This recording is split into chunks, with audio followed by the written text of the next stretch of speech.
देखिए, पावरलूम एक ऐसा व्यापार है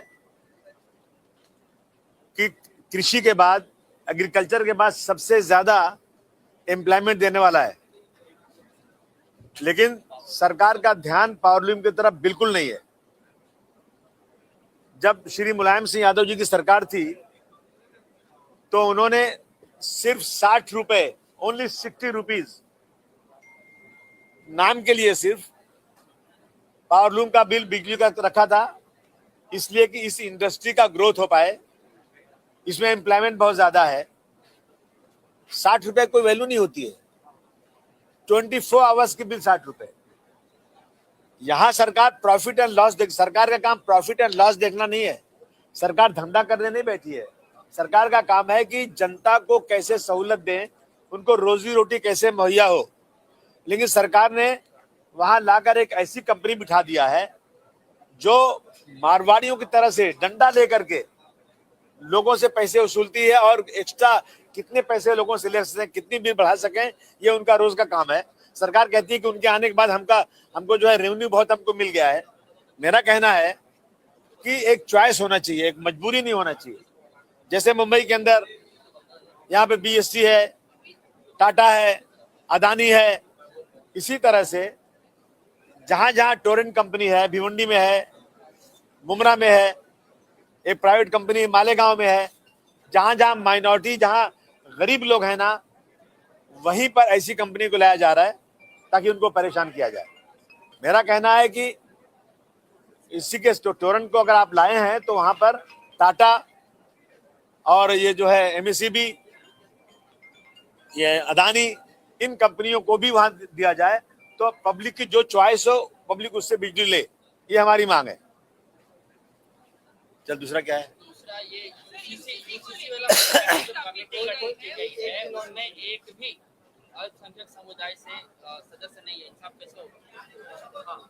देखिए, ऐसा है कि मेजॉरिटी के अहंकार में कुछ भी हो सकता है। हम सिर्फ एक ही बात मैं कहना चाहता हूं कि यूसीसी ला रहे हैं ना, तो उसमें एक प्रोविजन जरूर रख दीजिएगा कि सड़क पर कोई बारात ना निकले। ट्रैफिक वैसे बहुत जाम होती है, कोई भी वर्ग के लोग सड़क के ऊपर कोई बारात लेकर ना चलने पाए। आप ऐसी चीज लाइए जिससे देश की एकता मजबूत हो, जिससे देश में लोगों की रोजी रोटी बढ़े, हमारा जीडीपी बढ़े। इन चीजों पर ध्यान देना चाहिए, ना कि ऐसी चीज लाएं जिससे आप पोलराइज करना चाहते हो। सर, दूसरा है कि आपकी पार्षद है, खासकर रोशन शेख जो इमाम की है, उनकी नगर सेविका पद से रद्द कर दिया गया क्योंकि ओबीसी का सर्टिफिकेट उन्होंने जाली बनाया था, सामने आया। अब आपकी पार्टी के ही पार्षद को वहाँ पे मौका नहीं, देखिए, ऐसा है कि बहुत सारे पार्षद ऐसे हैं, नगर सेवक ऐसे हैं जिन्होंने अपनी ओबीसी की सर्टिफिकेट दिया, वो उस पर चैलेंज हुआ है और बहुत सारी बोगस है। और मैं ये भी सरकार का ध्यान दिलाना चाहता हूं कि ये टाइम वेस्टिंग है। ये इसमें कम से कम 3 महीने के अंदर इसका फैसला होना चाहिए और जिन्होंने भी बोगस बनाई है उनको उन पे क्रिमिनल केस होना चाहिए। और जो है, जो डिपार्टमेंट है इसका चेक करने वाला, बहुत जबरदस्त तरीके से वहां रिश्वत चल रही है। 50 लाख रुपए मांगे जा रहे हैं सिर्फ सर्टिफिकेट को वेरीफाई करने के लिए। और सर्टिफिकेट झूठी है, लेकिन पैसे दे दो ना तो सर्टिफिकेट दे देंगे कि हाँ ये सर्टिफिकेट सच्ची है, तो उनके साथ भी कार्रवाई होना चाहिए। और मैं देख रहा हूं कि महाराष्ट्र में इतना ज्यादा भ्रष्टाचार हो गया है, इतना ज्यादा करप्शन हो गया है कि हमारी सरकार उसकी तरफ ध्यान ही नहीं दे रही है। सर, रोशन शेख का मामला ये है कि मुंबई की पार्षद है, सर्टिफिकेट उनका परभणी का है। ये जो लिंक है पूरा स्पेसिफिक मामले में आप कैसे देखेंगे? नहीं, ऐसा यही नहीं है। बहुत सारे लोग हैं ना यहाँ के रहने वाले हैं और मालेगांव से सर्टिफिकेट लेकर आ गए। जहाँ सेटिंग हो जाती है, कोई मिल जाता है ना, जब उनको जानने वाला वो आदमी है ही नहीं, उसका नाम लिख दिया कि ये मेरा रिश्तेदार है और ये फलान बिरादरी का इसका सर्टिफिकेट है। यानी इस तरह से बहुत ज्यादा बोगस। कैसे जालसाजी? नहीं, मुझे नहीं मालूम कैसे जालसाजी की है। मेरा आदमी जो है, हमारा जो महफूज आजमी है, वो केस लड़ रहा था और वो जीत कर आ गया, उसको सर्टिफिकेट मिल गई है। अभी वो नगर सेवक वहाँ बन गया है। राम मंदिर चोरी पर जब अखिलेश यादव ने सरकार को घेरा तो पहली बार मुख्यमंत्री ने ये स्टेटमेंट दिया है कि अयोध्या के पावन धर्म को मेरा नमस्कार।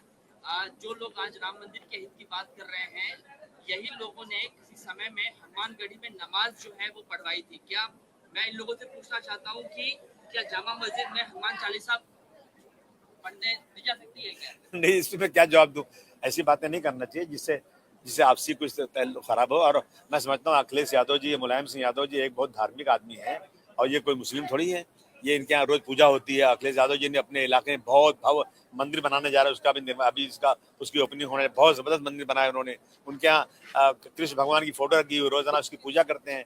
तो ये सब जो है ना, सब राजनीतिक चालें और कुछ नहीं। अच्छा, एक सवाल ये है,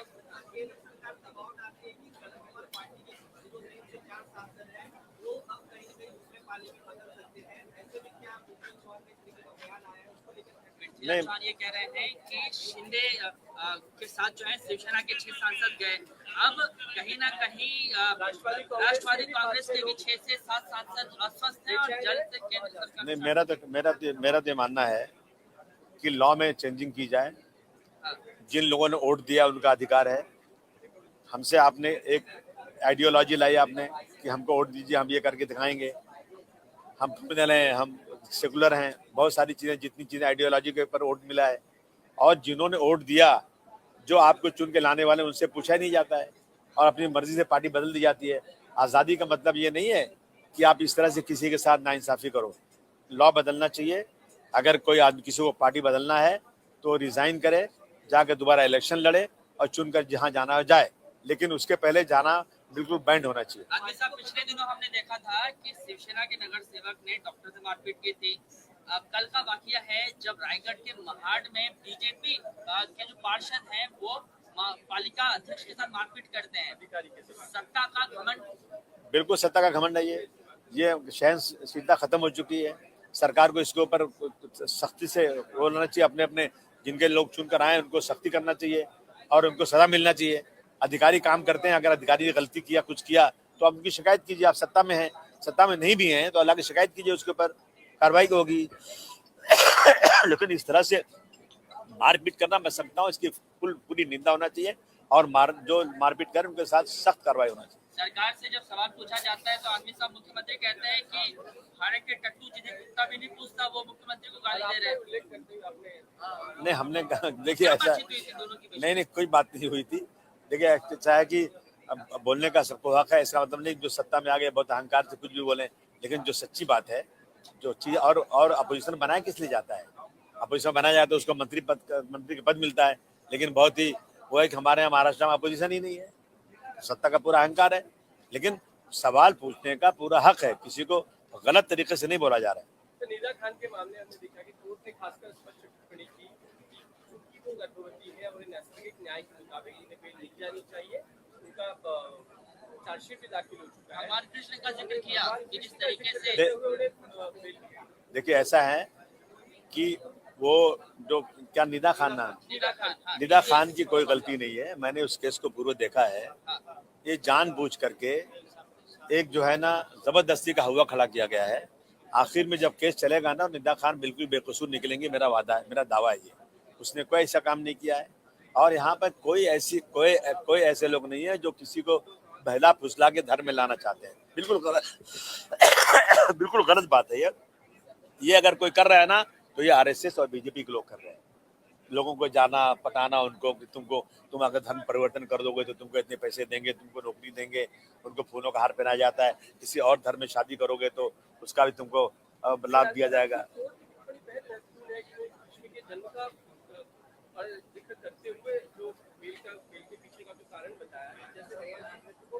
जी, जो बेल दी गई तो ये कहा कि जिस तरीके से भगवान श्री कृष्ण का जन्म जो है कारागार के अंदर हुआ, ऐसे में हम नहीं चाहते कि कोई बच्चा कारागार के अंदर जन्म ले। इसके लिए मानवीय आधार पे बेल दी जाती है। नहीं, बहुत खुशी की बात है। जैसा आपने अच्छा जजमेंट दिया है, मैं स्वागत करता हूँ।